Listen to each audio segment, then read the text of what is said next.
everyone, it's Kate here with another Vlogmas video for you. And today I wanted to tell you about 5 different Victorian parlor games.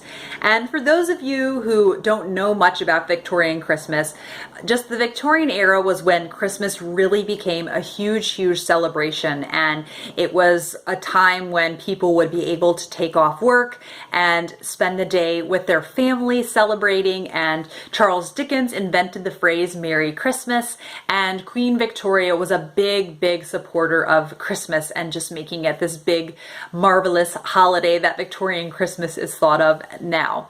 And one of the things that was done a lot on Victorian Christmases was playing parlor games. Parlor games were a very popular form of fun during the Victorian era, and so Christmas Day was no exception. So I picked out what I thought were the 5 most silly sounding parlor games to tell you guys about, and I have actually hosted several Christmas parties where we played Victorian parlor games, and they do induce lots of giggling. So if you want a good giggle and you're having a party with family or friends, maybe you could play some of these. And the first is called Alphabet Minute.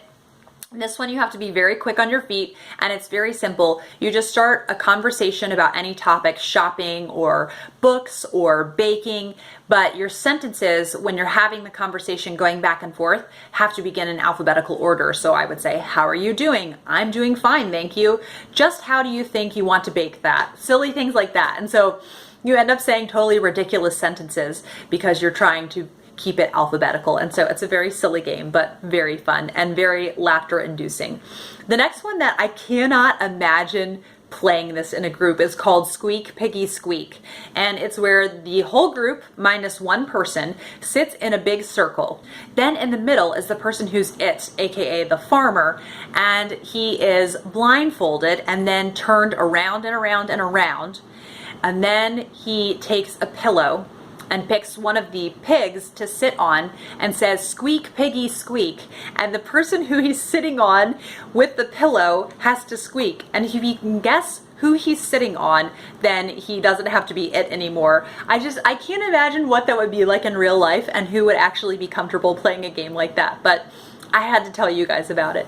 And next is Reverend CRAWLEY'S game. And this is a game I think I played at summer camp before, or like icebreaker activities, that kind of thing. And it's just where everybody huddles together in a group and they all grab someone else's hands, and the only rule is that you are not allowed to grab the person next to you, you're not allowed to grab their hand, and you're not allowed to hold both hands with the same person. And then eventually you're just supposed to untangle yourself, and in theory you can make yourself into a circle.